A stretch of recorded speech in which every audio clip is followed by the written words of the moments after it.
Hi, I'm Mark with Garage Gurus. Today we're here with some installation tips on vertical control arm bushings, or as we call them, V-cab bushings. V-cab bushings can be identified with the bolt going vertically through the bushing to attach it to the vehicle as opposed to horizontal like we have here. V-cab bushings were introduced a few years back to give a little bit better insulation to road noise, vibration, things like that.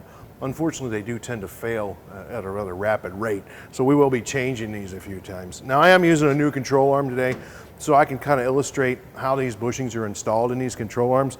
If you take a look here, you can see some cutouts or notches in this rubber in this bushing, which lines up to the ball joint, which gives it the proper orientation when it's in motion.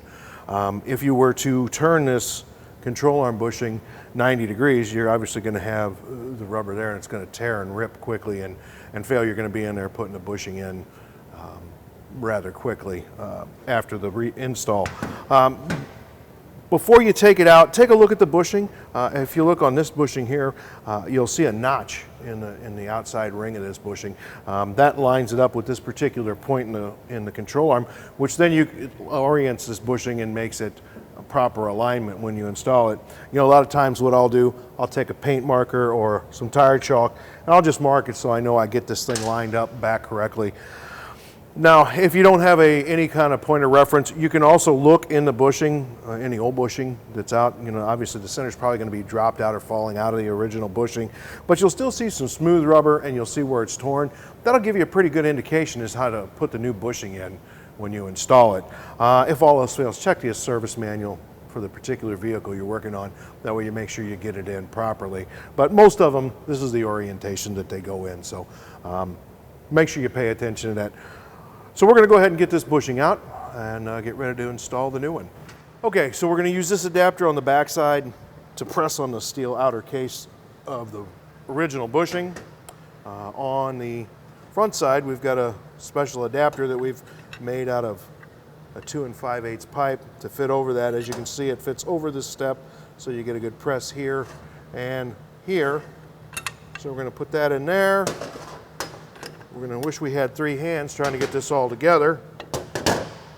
And we're going to put this in here like this and kind of snug everything up so we can get it all in there. No fear, I'll get it there sooner or later.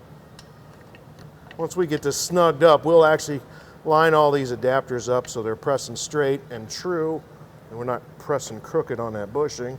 Well, that worked out pretty good. I'll get that straightened up just a little bit. All right, looks like we're pretty straight there. We'll get our impact on here in a second and see if we can't push this out of here.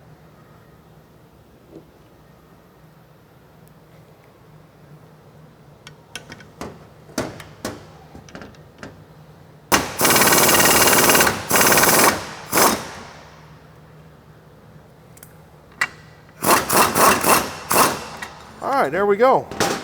Old bushing is out, and we are ready to go back in with the new bushing. All right, so we went ahead and got the bushing pressed out of the control arm with no issues. When you do press the bushing out of the control arm, you want to make sure you don't see any cracks or any deformed openings here where the bushing gets pressed back into. Otherwise, you just want to go ahead and replace the control arm so you don't have any problems with the bushing coming out. If you do have any burrs in the opening, take a file, clean them up, make sure you clean the rust out of there. And when you're ready to reinstall the new bushing, obviously you want to go ahead and line up the notch with the paint mark that we made earlier, so we have the openings in the bushings clocked correctly so it works with the control arm properly. Now, we're actually not going to install this bushing back in here. What we're going to install is a Moog Problem Solver bushing. This bushing has a spherical ball inside of it that is greased in a bushing. It has seals on both sides to keep any moisture or contaminants out. This is a much stronger bushing. It's going to last a lot longer than the original rubber style. And really the nice thing about putting them in, you don't have to worry about which way you drop it in the control arm because it's full range of motion. It'll work in any position.